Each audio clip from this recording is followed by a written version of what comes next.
নমস্কার, আমি বাবলু। ষষ্ঠীপদ চট্টোপাধ্যায় সৃষ্ট পঞ্চপাণ্ডবদের একজন।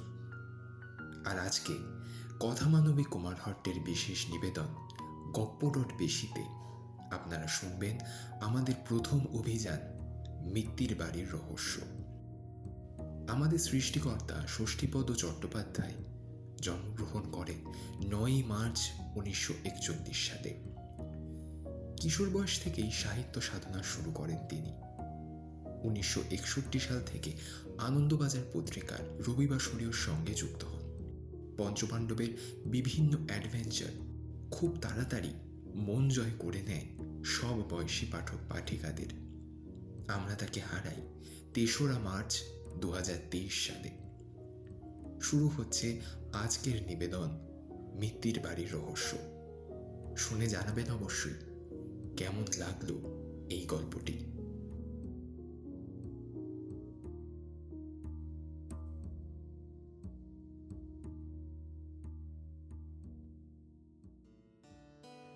বাবলু, বিলু, ভোম্বল 3টি ছেলে, আর বাচ্চু, বিচ্ছু 2টি মেয়ে। এই নিয়ে ওরা 5 জন। আর ওদের সঙ্গে আছে কালো একটি দেশি কুকুর, নাম পঞ্চু। কুকুরটির এক চোখ কানা বলে ওকে ওরা কানা পঞ্চু বলে, আর লোকে ওদের বলে পঞ্চপাণ্ডব। এই 5টি ছেলে মেয়ে এবং ওই কালো কুকুরটি একজোটে সর্বত্র ঘুরে বেড়ায়। এই কজনে কেউ কাউকে ছাড়া থাকে না। যেমনই দস্যি, যেমনই ডান পিটে, আর তেমনই লেখা পড়ায়। গ্রীষ্মের ছুটির এক দুপুরে ওরা 5 জনে পঞ্চুকে নিয়ে মিত্তিরদের বাগানে ঘুরে বেড়াচ্ছিল। ঘুরতে ঘুরতে পোড়ো ভাঙা একটা বাড়ির কাছে এসে থমকে দাঁড়ালো ওরা। বাড়িটা দোতলা, একদিকে ছাদ নেই, একদিকের দেয়াল ধসে পড়েছে, একদিকের ছাদে ছোট ছোট বট গাছ, অশ্বত্থ গাছ ইত্যাদি গজিয়েছে। বাড়ির ভেতর আর বাইরেটায় ঘন ঘাস, আগাছা ইত্যাদির বন হয়ে আছে। একটা মস্ত গুলঞ্চ গাছ তার শাখা প্রশাখা নিয়ে বুকে আছে বাড়ির ভাঙা দালানের গায়ে। ওরা 5 জনে সেইখানে এসে বসল। বাবলু প্যান্টের পকেট থেকে বার করলো 2টো কাঁচা আম। বিলুর সঙ্গে ছিল নুন আর লঙ্কা। ভোম্বলের কাছে ছিল ছোট একটা ছুরি। তাই দিয়ে আমটাকে কুচি কুচি করে নুন লঙ্কা মাখিয়ে বেশ জুৎসই একটা চিজ তৈরি করে ফেললো ওরা। বাচ্চু আর বিচ্ছু মেয়ে দুটি নেহাতি ছোট বলে ওরা শুধু চেয়ে চেয়ে দেখতে লাগলো। যখন ভাগ হলো তখন সবার ভাগেই সমপরিমাণ পড়ল। বাচ্চু বিচ্ছু ছোট বলে যে ওদের ভাগে কম পড়লো তা কিন্তু হলো না।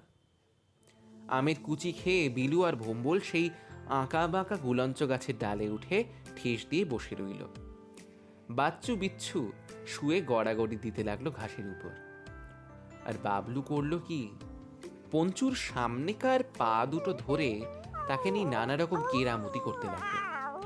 পঞ্চুর সঙ্গে খেলা করতে করতেই বাবলুর মাথায় হঠাৎ একটা বুদ্ধি এলো। যেই না আসা, বাবলু অমনি নিজের মনেই হাতে টুসকি দিয়ে চেঁচিয়ে উঠল, দ্যাটস আইডিয়া। বিলু, ভোম্বল টুপটাপ করে গাছের ডাল থেকে নেমে পড়ল। বাচ্চু বিচ্ছুও শোয়া ফেলে গায়ের ধুলো ঝেড়ে উঠে বসলো ঘাসের ওপর। পঞ্চুও তাকালো বাবলুর মুখের দিকে। বাবলু চোখ দুটো উজ্জ্বল করে বলল, একটা চমৎকার প্ল্যান এসেছে মাথায়। ভোম্বল বলল, কিসের প্ল্যান? অ্যাডভেঞ্চারের। বিলু বলল, মাথা খারাপ? এই মিত্তিরদের বাগানে বসে অ্যাডভেঞ্চার করা যায় নাকি? সাহস থাকলে ঠিকই যায়। ভোম্বল বলল, তাছাড়া অ্যাডভেঞ্চারের একটা পরিবেশও তো চাই। সে কিছু একটা করে নিলেই হবে। কি করে নিবি? যেখানেই রহস্যের গন্ধ পাবো সেখানেই ছুটে যাব আমরা।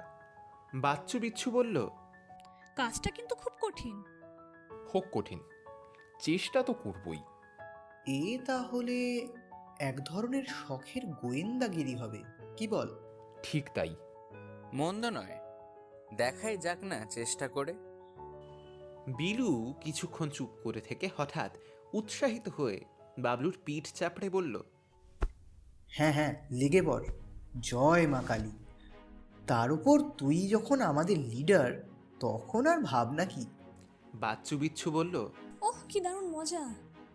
সবাই সমস্বরে বলে উঠল। Hip hip hurray!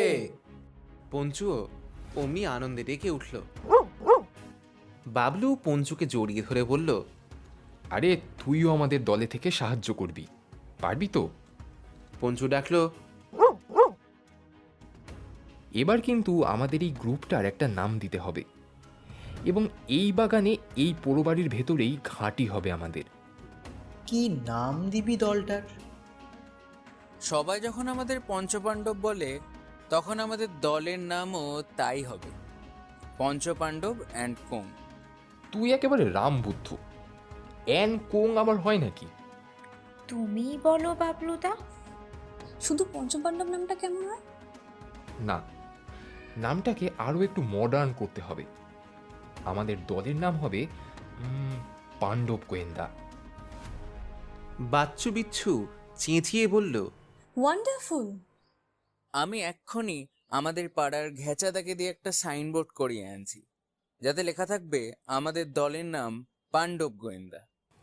সেই ভালো, আজ থেকে তাহলে আমাদের কাজ শুরু হয়ে যাক। বম্বল, তুই সাইনবোর্ড তৈরি করগে যা, আমরা ততক্ষণ ঘরটা পরিষ্কার করে ফেলি।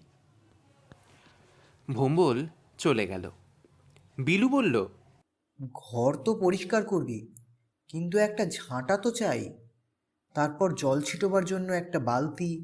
ঝাঁটা না হলেও চলবে, কালকা সুন্দর ঝাড় দিয়ে ঝাঁটা বানিয়ে নেব, কিন্তু বালতি কোথায় পাবো?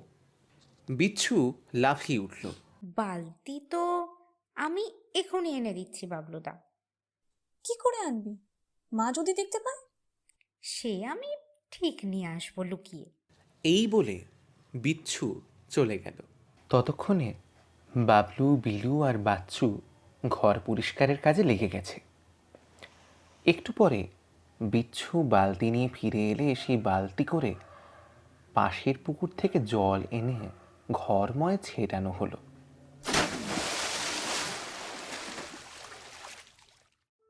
ভোম্বলও ফিরে এলো ঘন্টা দুয়েকের মধ্যে। ওর হাতে চমৎকার একটি সাইনবোর্ড, যাতে লেখা পাণ্ডব গোয়েন্দা। সেই বোর্ডটা ওরা ভাঙা বাড়ির দেয়ালে পেরেক ঠুকে লাগিয়ে দিল। দেখতে দেখতে সন্ধে হয়ে এলো, কাজেই ওরা আর কেউ রইল না সেখানে। পঞ্চুকে নিয়ে যে যার ঘরে ফিরে গেল। রাত্রিবেলা বাচ্চু আর বিচ্ছু পাশাপাশি শুয়েছিল। দুজনেই ঘুমোচ্ছিল অঘরে। এমন সময় গুমোট গরমে হঠাৎ ঘুম ভেঙে গেল বিচ্ছুর। বিছানায় শুয়ে তাই এপাশ ওপাশ করতে লাগলো। দুপুরবেলার ঘটনাগুলো মনে আসতে লাগলো সব।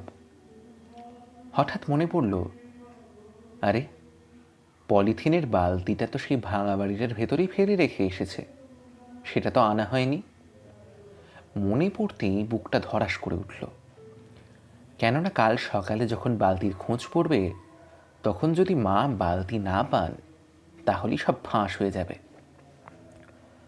আগে তো দুমদাম করে ঘা কতক দিয়েই দেবেন ওকে, তারপর অন্য কথা। বিচ্ছু যে কী করবে কিচ্ছুটি ভেবে পেল না। পাশ ফিরে দেখল বাচ্চু অঘরে ঘুমোচ্ছে। রাত এখন কত তাই বা কে জানে। বিচ্ছুর মনে হলো বাচ্চুকে একবার ডাকে, কিন্তু কেন কে জানে ওর এই আরামের ঘুমটা নষ্ট করতে খুব মায়া হলো বিচ্ছুর। তাই বারবার উসকুস করতে লাগলো।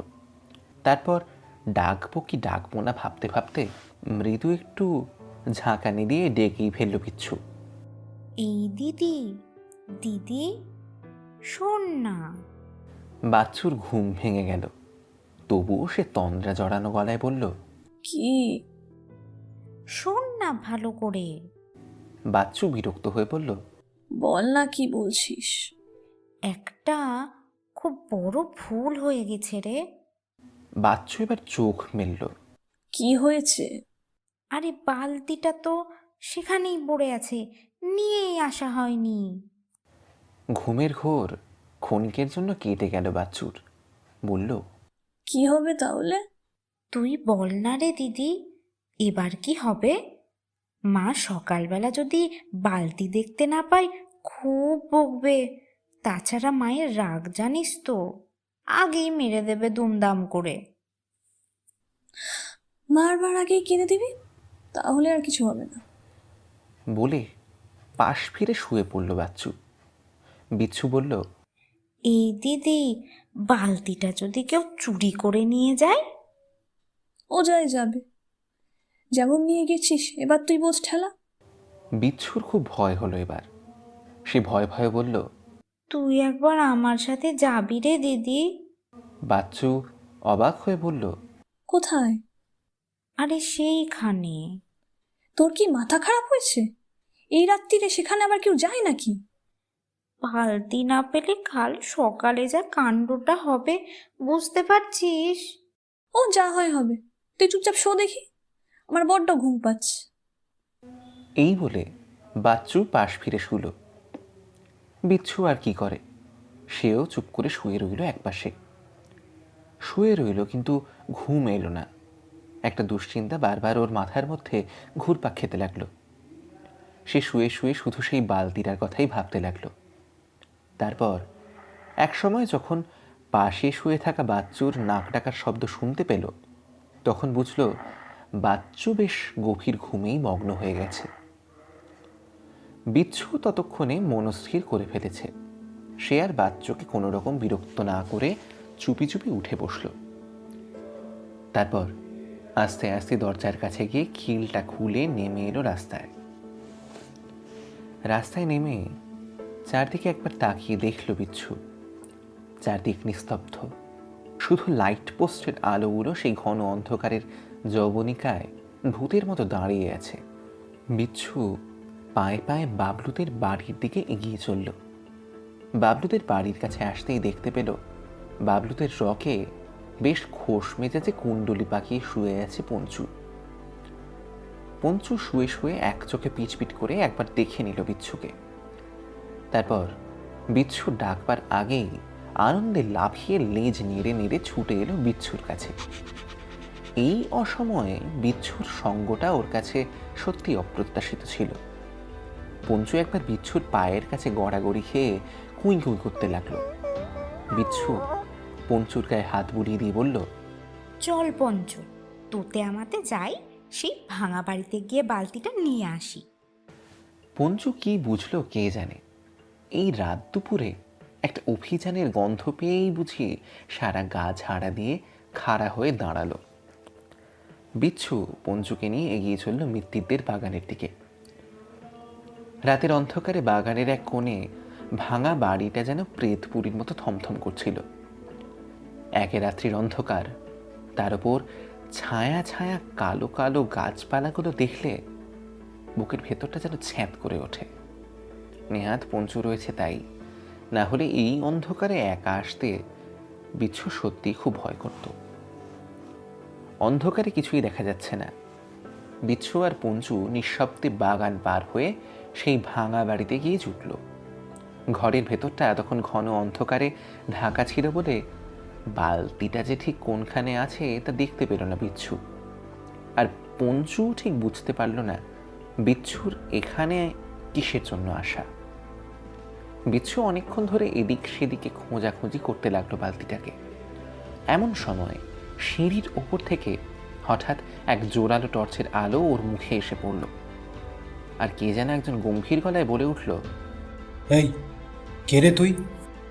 সঙ্গে সঙ্গে পঞ্চুও চিৎকার করে উঠল। তারপরেই আলো লক্ষ্য করে তীরের মতো ছুটে গেল সে। বিচ্ছু তখন ভয়ে কাঠ হয়ে গেছে। সে বুঝতে পারল না রাত দুপুরে এই লোকটাকে। পঞ্চু ছুটে যাওয়ার সঙ্গে সঙ্গেই সে ভয়ে কেঁদে উঠল। বিচ্ছুর কান্না শুনে ওর কোনো বিপদ হয়েছে মনে করেই লোকটাকে ছেড়ে পঞ্চু আবার ছুটে এলো ওর কাছে। আর ঠিক তখনই মনে হলো কে বা কারা যেন ছাদের ওপর দিয়ে ছুটতে ছুটতে বাগানের দিকে লাফিয়ে পড়ল। পঞ্চুকে পেয়ে বিচ্ছুর মনে আবার সাহস ফিরে এলো। সে তখন কোনো রকমে বালতিটা খুঁজে নিয়ে পঞ্চুর সঙ্গে বাড়ির দিকে দৌড় দিল। পরদিন সকালবেলা বাচ্চুকে সব কথা খুলে বলল বিচ্ছু। কাল রাতে সে আর পঞ্চু কিভাবে গিয়েছিল কি দেখেছিল সব বলল। সব শুনে বাচ্চু চোখ দুটো বড় বড় করে বলল, বলিস কি রে, ভয় করলো না তো? না, ভয় আবার কি? তুই সত্যিই বিচ্ছু। আমি হলে তো হার্ট ফেল করতাম, এই অন্ধকারে রাত দুপুরে একা একা। বাপ রে! তবে ভয় যে করেনি তা নয়। আলোটা যখন মুখের ওপর এসে পড়লো তখন খুব ভয় হয়েছিল। কি মনে হয়েছিল তো? আমি তো ভূত মনে করেছিলাম। না না, ভূত নয়। ভূত হলে টর্চ ব্যবহার করতো না, এ নিশ্চয় চোর ডাকাতের ব্যাপার। তাই বলেই মনে হয় জানিস তো। এখন তাহলে কি করা যায়? ব্যাপারটা বাবলুদাকে জানানো উচিত। আমি একবার বাবলুদার কাছে যাই, তারপর বাবলুদা যা ডিসিশন নেবে তাই হবে।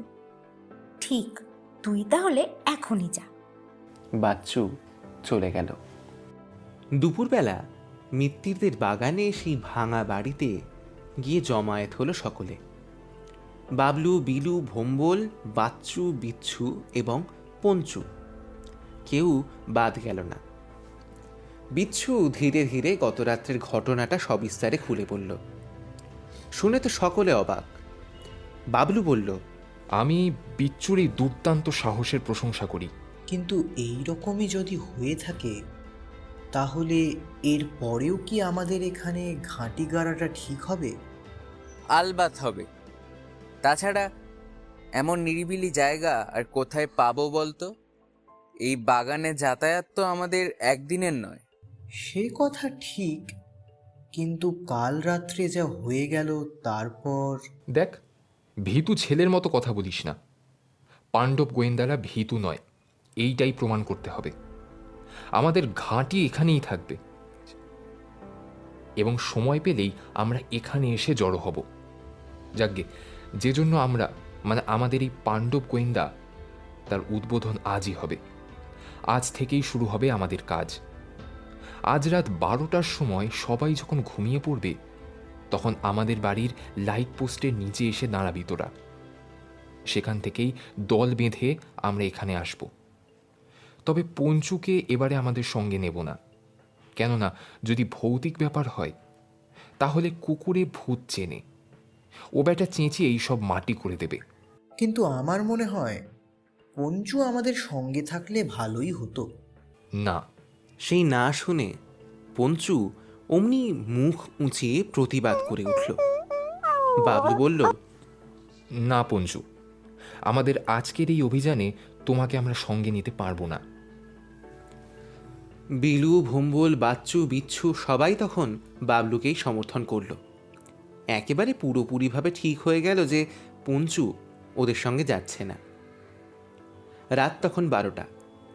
বিলু, ভোম্বল, বাচ্চু, বিচ্ছু ঠিক সময় বাবলুদের বাড়ির সামনে লাইট পোস্টের নিচে এসে দাঁড়ালো। এসে দেখল ওরা আসবার আগেই বাবলু এসে চুপচাপ দাঁড়িয়ে আছে। তারপর যেই ওরা জড়ো হলো অমনি সবাই মিলে চলল মিত্তিরদের বাগানের দিকে। যথাসময় বাগানের সেই ভাঙা বাড়ির মধ্যে গিয়ে ঢুকলো সকলে। আজ আর এখানে আসতে অন্ধকারেও কোনো অসুবিধা হলো না, কেননা বাবলুর হাতে টর্চ ছিল। না হলে যা অন্ধকার তাতে পাশের লোককেই দেখা যায় না। শোন, আজ রাত্রেই এই বাড়ির সমস্ত ঘর আমরা ঘুরে দেখব। ভাগ্য ভালো থাকলে কালকের রহস্যের আজই উদ্ঘাটন হবে। দেখাই যাক, চোর ডাকাত কি ভূত। যদি ভূত হয় তাহলে আমরা এতজন যখন আছি তখন ভূত নিশ্চয়ই আমাদের কাছে আসবে না। সঙ্গে একটা আঁশবটি রাখলে ভালো হতো। আঁশবটি কি হবে? আঁশবটি দেখে ভূত পালাবে? বোকা কোথাকার! এত ভয় কেন? এটা বিজ্ঞানের যুগ। এ যুগে ভূত বলে কিছু আছে নাকি? আর ভূত যদি থাকেও তাহলে ভূতের সঙ্গে খালি হাতেই লড়বো আমরা। আমি অবশ্য আসবার সময় সঙ্গে একটা গুলতি আর কিছু পোড়ামাটির গুলিও এনেছি, দরকার হলেই কাজে লাগাবো। বাবলু উৎসাহিত হয়ে বলল, খুব ভালো করেছিস, অনেক কাজে লাগবে ওটা। দে, গুলতিটা আমার হাতে দে। ভোম্বল গুলতিটা বাবলুর হাতে দিল। এমন সময় হঠাৎ শ্ শব্দ করে সবাইকে চুপ করতে বলল বাবলু। কি হলো? হলোটা কি? সবাই কান খাড়া করে শুনতে লাগলো সেটা। কেমন যেন রোমাঞ্চকর মনে হলো। বিচ্ছু এসে বাচ্চুর গায়ের কাছে ঘন হয়ে দাঁড়ালো। সবাই শুনল ছাদের ওপর কেমন যেন একটা খসখস আওয়াজ হচ্ছে। কি ভয়ঙ্কর! এই ঘন অন্ধকারে, নিকষ কালোয় এই ভাঙা বাড়িটা তখন সত্যি প্রেতপুরী বলে মনে হলো। মুঠো মুঠো জোনাকি চারদিকে ইতস্তত বিক্ষিপ্তভাবে উড়ে বেড়াচ্ছে। সেই মিটিমিটি জোনাকির আলোয় মনে হলো এই পরিবেশটাই এক সাংঘাতিক রকমের বিভীষিকাময়। বাইরে চাপা গাছের ডালে একটা পেঁচা ডাকলো। ওরা টর্চের আলো নিভিয়ে দিয়েছে তখন। প্রত্যেকেই স্থানুর মতো দাঁড়িয়ে আছে। দেয়াল ঘেঁষে নীরবে দেয়ালে ঠেস দিয়ে দাঁড়িয়ে রইল ওরা। অনেকক্ষণ দাঁড়িয়ে থাকার পর একসময় খুব সাবধানে, অত্যন্ত চাপা গলায় বাবলু বলল, শোন, সবাই আমার পিছু পিছু হয়। তারপর গুলতিটা একটু টেনে টেনে দেখে হাতে নিয়ে বাবলু বলল, এগুলো তোর কাছে রাখ বিলু, তোর হাতের অব্যর্থ টিপ। যদি দেখিস আমাদের মুখের ওপর কোনো আলো এসে পড়েছে, তাহলে সঙ্গে সঙ্গে সেই আলো লক্ষ্য করে গুলতিটা টিপ করবি। বিলু সম্মতি জানিয়ে গুলি ও গুলতি নিয়ে নিল। তারপর সবাই মিলে এগিয়ে চলল বাবলুর পিছু পিছু। ওরা এ ঘর সে ঘর করে দোতলায় উঠে এলো। দোতলার বারান্দা পার হয়ে একটা ঘরের কাছে যেতেই দেখল ঘরের ভেতর থেকে মৃদু একটা আলোর রেখা খুব অস্পষ্টভাবে বাইরে ভেসে আসছে। ওরা একবার থমকে দাঁড়ালো। তারপর খুব সন্তর্পণে ঘরের ভেতর উঁকি দিয়ে দেখল একজন ভদ্রলোক হাত পা বাঁধা অবস্থায় ঘরের মেঝে পড়ে আছেন, আর দুটো কঙ্কাল দুপাশে দাঁড়িয়ে আছে ধারালো দুটো ছোড়া হাতে নিয়ে। কি ভয়ঙ্কর সেই দৃশ্য! একজন ছোড়া উঁচিয়ে বলছে, এখনও কিন্তু সময় আছে। যদি ভালো চান তো শিগগির এই কাগজটাতে লিখে দিন, আমরা গেলেই যেন আপনার স্ত্রী আমাদের হাতে 20,000 টাকা তুলে দেন। যদি না লেখেন তাহলে আজ রাত্রেই আপনাকে খুন করে আমরা এই বাগানের চাঁপা গাছের গোড়ায় পুঁতে ফেলব। আপনার মতো আরও অনেককেই সরিয়ে দিয়েছি আমরা, অতএব যা বলি তা চটপট করে ফেলুন। ভদ্রলোক কঠিন গলায় বললেন, ও টাকা আমার মেয়ের বিয়ের জন্য সবে কাল তুলেছি। আমার এখনো 5,000 টাকার দরকার। আমি কি করে ও টাকা দেব তোমাদের? দিতেই হবে আপনাকে। অসম্ভব, ও আমি দিতে পারবো না। চিঠি তাহলে লিখবেন না আপনি? না, আমার মেয়ের বিয়ে আমার বাড়ির লোকেরাই দিয়ে দেবে। তোমাদের যা ইচ্ছা তা করতে পারো। এই দেখেই পাণ্ডব গোয়েন্দাদের চক্ষু গেল স্থির হয়ে। এই আবার কি আশ্চর্য ব্যাপার! কঙ্কাল যে মানুষের মতো কথা বলে তা ওদের ধারণাতেই ছিল না। কঙ্কাল তো কঙ্কাল, কঙ্কাল মানেই তো ভূত। আর তাই যদি হয়, মানে ভূতই যদি হয়, তবে তবে ভূত কেন খামোখা টাকা চাইতে যাবে? এ শুধু আশ্চর্য নয়, দারুণ এক রহস্যময় ব্যাপার। কি করবি রে বাবলু? কেটে পড় শিগগির, হাওয়া খারাপ। তাই তো মনে হচ্ছে। এদের কথা শুনে বাবলু একটু রেগে বলল, আচ্ছা ইডিয়েট, তো চুপ কর না। যেই না বলা, সঙ্গে সঙ্গে কঙ্কাল দুটো ঘুরে তাকালো। তারপর চট করে বাতিটা নিভিয়েই টর্চের এক ঝাঁক তীব্র আলো ওদের মুখের ওপর নিক্ষেপ করে বলল, কে কে ওখানে? ধরা পড়ে গিয়ে তখন বাবলুদের সাহস দারুণ বেড়ে গেছে, আর জেদও চেপে গেছে খুব। ওরা তাই সমস্বরে বলে উঠল, পাণ্ডব গোয়েন্দা। বিলু রেডি হয়েছিল। সঙ্গে সঙ্গে সে একটু আড়াল হয়ে টর্চের মুখ লক্ষ্য করে গুলতি টিপ করল। বিলুর একেবারে অভ্যর্থ টিপ লাগলো গিয়ে ঠিক টর্চের আলোর মুখেই, আর লাগা মাত্রই ফট করে ভেঙে গেল কাঁচটা। সে আলো নিভে গেল তখনই। ওদের আলো যেই না নিভল, অমনি জ্বলে উঠল বাবলুর টর্চ। একটা কঙ্কাল ভয় চেঁচিয়ে উঠল, ভূ ভূ এ নিশ্চয়ই ভূতুরে ব্যাপার। হাতের কাছে একটা আধলা ইট পড়েছিল। ভম্বল করলো কি, চট করে সেই ইটটা কুড়িয়ে নিয়ে ছুঁড়ে মারল কঙ্কালটার মুখে। ওতেই যথেষ্ট। ইটের ঘা খাওয়া মাত্রই মাথা ঘুরে পড়ে গেল বাছাধন। সেই না দেখে অপর কঙ্কালটা ভয়ে বিস্ময়ে চমকে উঠে বলল, মাই গড! বলেই এক লাফে পাশের ভাঙা জানালাটা দিয়ে হাওয়া, তারপর দুরতার করে ওপরে সিঁড়ি বেয়ে দে দৌড়। বাবলু, বিলু, ভম্বল, বাচ্চু, বিচ্ছুও কঙ্কালটার দৌড়ের বহর দেখে অবাক হয়ে গেল। এমন সময় ছাদের ওপর থেকে পঞ্চুর গলা শোনা গেল। বাবলু অবাক হয়ে বলল, পঞ্চুর গলা না? পঞ্চু থেকে এলো? ওকে তো আনিনি আমরা। ও নিশ্চয়ই লুকিয়ে আমাদের পিছু পিছু পালিয়ে এসেছে। উফ, কি দুষ্টু! যাক, ভালোই হয়েছে। বাবলু জোরে চেঁচিয়ে ডাকল, আয় আয় পঞ্চু আয়, আমরা এখানে আছি। কিন্তু কোথায় পঞ্চু? ওরা বারান্দার কাছে এগিয়ে এসে দেখল পঞ্চু তখন পলায়মান সেই কঙ্কালটাকে ধরবার জন্যে তীরের মতো ছুটছে। বাবলু বলল, যাক, পঞ্চু যখন গেছে তখন আর আমাদের ওদিকে মাথা ঘামাবার দরকার নেই। এখন ঘরের ভেতরে ঢুকে দেখা যাক ব্যাপারখানা কি। ওরা সকলে ঘরের ভেতর ঢুকল। তারপর টর্চ জেলে সেই অচৈতন্য কঙ্কালটার কাছে এগিয়ে গেল ওরা। বিলু আর ভম্বল হাত পা বাঁধা ভদ্রলোকের বাঁধন খোলার কাজে লেগে গেল।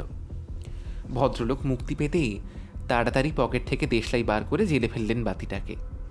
বাতির আলোয় ঘরটা আলোকিত হয়ে উঠতেই ওরা দেখল এতক্ষণ দূর থেকে যাকে ওরা কঙ্কাল বলে ভুল করেছিল, আসলে সে কঙ্কালই নয়, কঙ্কালের পোশাক পরা মানুষ মাত্র। তার কালো পোশাকের উপর সাদা সাদা ডোরা এমনভাবে আঁকা যে তাকে আচমকা দেখলে সত্যিকারের কঙ্কাল বলেই মনে হবে। মানুষটা তখনও অজ্ঞান হয়েই ছিল। ওরা সেই অবস্থাতেই বেশ শক্ত করে বেঁধে ফেলল তাকে। এদিকে সেই ভদ্রলোক তো মুক্তির আনন্দে গদগদ হয়ে বাবলুকে জড়িয়ে ধরে বললেন, কে বাবা তোমরা? বিপদে আমার প্রাণ বাঁচালে। ঠিক সময়টিতে এসেছো তোমরা। তোমরা এসে না পড়লে ওরা আমাকে নির্ঘাত মেরেই ফেলতো। বাবলু বলল, আমাদের পরিচয় পরে পাবেন। এখন আপনি এক কাজ করুন, শিগগির গিয়ে পুলিশ ডেকে আনুন। একদম দেরি করবেন না, যান। আমরা ততক্ষণ এই লোকটাকে পাহারা দিই। ভদ্রলোক বললেন, ঠিক বলেছ, ঠিক বলেছ, ঠিক বলেছ। আমি এখনই গিয়ে পুলিশ নিয়ে আসছি, তোমরা একটু অপেক্ষা করো। এই বলে ভদ্রলোক চলে গেলেন। দূর থেকে পঞ্চুর ডাক তখনও কানে আসছে। এই বাড়ির পিছন দিকেই একটা পুকুর আছে। সেই পুকুরের পাড় থেকে পঞ্চুর গলার স্বর ভেসে আসছে। আমার মনে হয় কঙ্কালের পোশাক পরা সেই লোকটা পালাতে না পেরে জলে ঝাঁপ দিয়েছে। আর পঞ্চুও ছাড়বার পাত্র নয়, বোধহয় উঠতে দিচ্ছে না বেটাকে।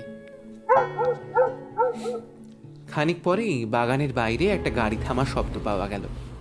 ভম্বল বারান্দার কাছে এগিয়ে গিয়ে টর্চের আলো ফেলে দেখল সত্যিই পুলিশের গাড়ি সেটা। গাড়ি থেকে নেমে কয়েকজন পুলিশ বাগানে ঢুকতেই ভম্বল ওপর থেকে হেঁকে বলল, আমরা সবাই এখানে আছি, আপনারা সোজা ওপরে উঠে আসুন। পুলিশের লোকেরা দ্রুত উপরে উঠে এলো। ওদের সঙ্গে ছিলেন সেই ভদ্রলোক এবং থানার ওসি। ভদ্রলোক বললেন, এই যে সেই ছেলেরা যারা আমার জীবন রক্ষা করেছে। ওসি বাবলুর কাঁধে হাত রেখে বললেন, তোমাদের পরিচয়? আমরা পাণ্ডব গোয়েন্দা। আজকের দিনে তোমাদের মতন ছেলে মেয়ে তো দেখা যায় না। তা পাণ্ডব গোয়েন্দার মানে তো কিছু বুঝলাম না ভাই। এত রাত্রে তোমরা এখানে কি করতে এসেছিলে? বাবলু তখন একে একে সব কথা খুলে বলল। সব শুনে ওসি অত্যন্ত খুশি হয়ে বললেন, এই যে ভদ্রলোকের জীবন রক্ষা করলে তোমরা, ইনি কে জানো? ইনি একজন অধ্যাপক। তোমরা হয়তো নামও শুনে থাকবে। কি নাম? এর নাম ভবেশ রায়। হ্যাঁ হ্যাঁ হ্যাঁ, শুনেছি আমি। এমন সময় ওসির চোখ পড়ল সেই কঙ্কালের পোশাক পরা লোকটির দিকে। লোকটিকে দেখেই চমকে উঠলেন তিনি। আরে, এই ব্যাটা তো একজন দাগি আসামি। আমি অনেক দিন ধরে খুঁজছিলাম ব্যাটাকে। ব্যাটার নামে বেশ কয়েকটা মার্ডার কেস আছে। আরও একজন আছে স্যার। কোথায় কোথায় সে? সে গিয়ে পুকুরে ঝাঁপ দিয়েছে। আমাদের কুকুর পাহারা দিচ্ছে তাকে। ওই যে, ওই শুনুন আমাদের কুকুরের ডাক। পঞ্চু তখনও সমানে চেঁচিয়ে চলেছে। ওসি তার কয়েকজন কনস্টেবলকে বললেন, এই তোরা ওই ব্যাটাকে অ্যারেস্ট করে ভ্যানে ওঠা, আমি ততক্ষণে অন্যটার ব্যবস্থা করি। এই বলে আরও 2-4 জন কনস্টেবলকে নিয়ে পুকুরের দিকে চললেন। পাণ্ডব গোয়েন্দারাও পুলিশের সঙ্গে চলল। জোড়া জোড়া টর্চের আলোয় আলোকিত পথে দলবদ্ধ হয়ে চলতে কোনো অসুবিধেই হলো না। পুকুর পাড়ে গিয়ে সবাই যা দেখল তা এক মহা কেলেঙ্কারির ব্যাপার। পলাতক লোকটি প্রাণ বাঁচাবার জন্য সত্যিই জলে ঝাঁপ দিয়েছে, আর পঞ্চু তাকে এমন ফ্যাসাদে ফেলেছে যে বাছাধন কোনো রকমেই ডাঙায় উঠতে পারছে না। যেদিক দিয়ে উঠতে যায় সেদিক দিয়ে আক্রমণ করে পঞ্চু। নিরুপায় লোকটি তখন পঞ্চুর আঁচড় কামড় থেকে বাঁচবার জন্য জলের উপর রসগোল্লার মতো ভাসছে। বাবলু গিয়ে পঞ্চুকে ধরতেই জল থেকে সুরসুর করে উঠে এলো লোকটি। পুলিশের লোকেরা হাতকড়া নিয়ে একেবারে তৈরি হয়ে দাঁড়িয়েছিল। উঠে আসতেই অ্যারেস্ট করলো লোকটিকে। পাণ্ডব গোয়েন্দাদের এই নৈশ অভিযান সত্যিই সফল হলো। দুজন নাম করা দুষ্কৃতীকে যে ওরা ধরিয়ে দিতে সক্ষম হলো, এটা বড় কম কৃতিত্বের ব্যাপার নয়। তাছাড়া একজনের জীবনও রক্ষা হলো। ওসি সেই রাতে পুলিশের জিপে করে পাণ্ডব গোয়েন্দাদের প্রত্যেককে তাদের বাড়িতে পৌঁছে দিলেন এবং সকলের বাবা মাকে ধন্যবাদ জানালেন। আর সেই ভদ্রলোক অর্থাৎ ভবেশবাবু তার মেয়ের বিয়েতে পাণ্ডব গোয়েন্দাদের নেমন্তন্ন তো করলেনই, উপরন্তু করলেন কি তার পরদিন রাত্রিবেলা পাণ্ডব গোয়েন্দাদের প্রত্যেকের বাবা মাকে পর্যন্ত বাড়িতে নিয়ে গিয়ে দারুণভাবে খাওয়ালেন। সে নিমন্ত্রণে অবশ্য পঞ্চুও বাদ পড়েনি। সেই থেকে পাণ্ডব গোয়েন্দাদের নাম সকলের মুখে মুখে ছড়িয়ে পড়ল।